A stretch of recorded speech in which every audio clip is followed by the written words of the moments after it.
welcome to 1211. In this course, we are going to spend a good chunk of our time talking about organic chemistry, and then towards the end of the semester, we'll talk a bit about biochemistry. But before we can do that, we really do need to lay the foundation for organic chemistry, and so that leads us to our introduction of organic compounds. All right, so let's define exactly what we mean by organic compounds. So ultimately, this is the study of carbon-containing compounds.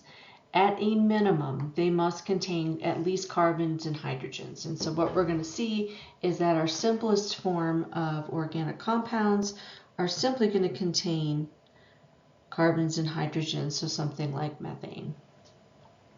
Now, this, especially here at the very beginning of this semester, we want you to be thinking back towards 1201.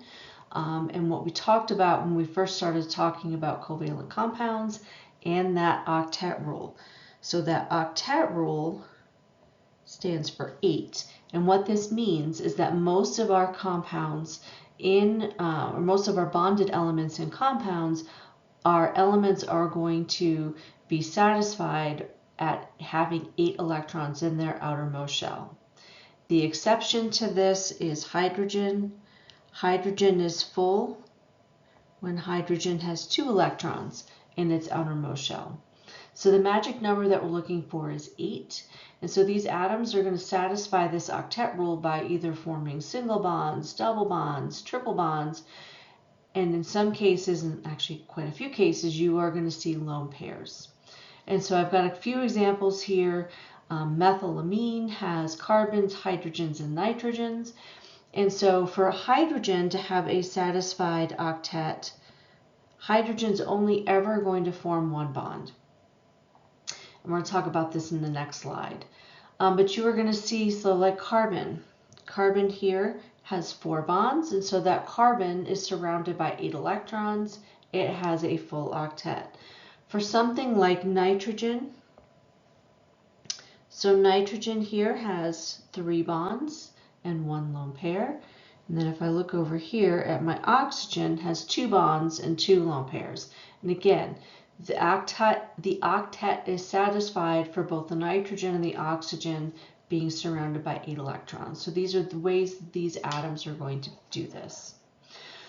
Some general properties of organic compounds. These generally have low melting and low boiling points, especially when we compare these to ionic compounds.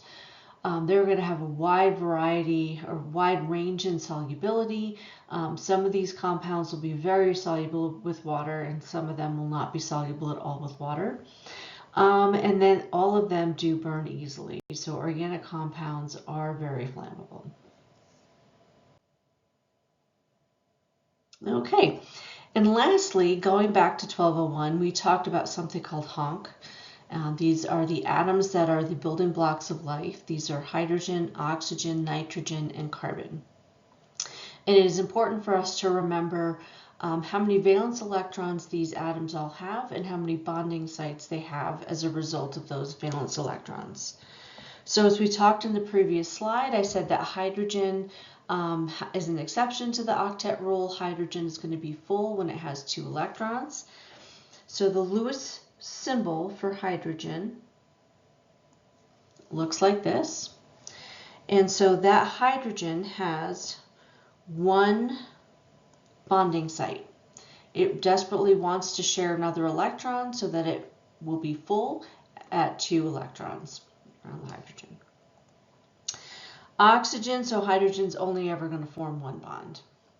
Oxygen is going to tend to form 2 bonds. Now oxygen sits in 6A, so group 6A. It has 6 valence electrons. And so its Lewis symbol looks like this, which means that oxygen has 2 available bonding sites. And so oxygen is going to form 2 bonds. Now nitrogen sits in group 5A and has 5 valence electrons. And so I've got 1, 2, 3 bonding sites for my nitrogen. So nitrogen will form 3 bonds. And carbon sits in group 4A.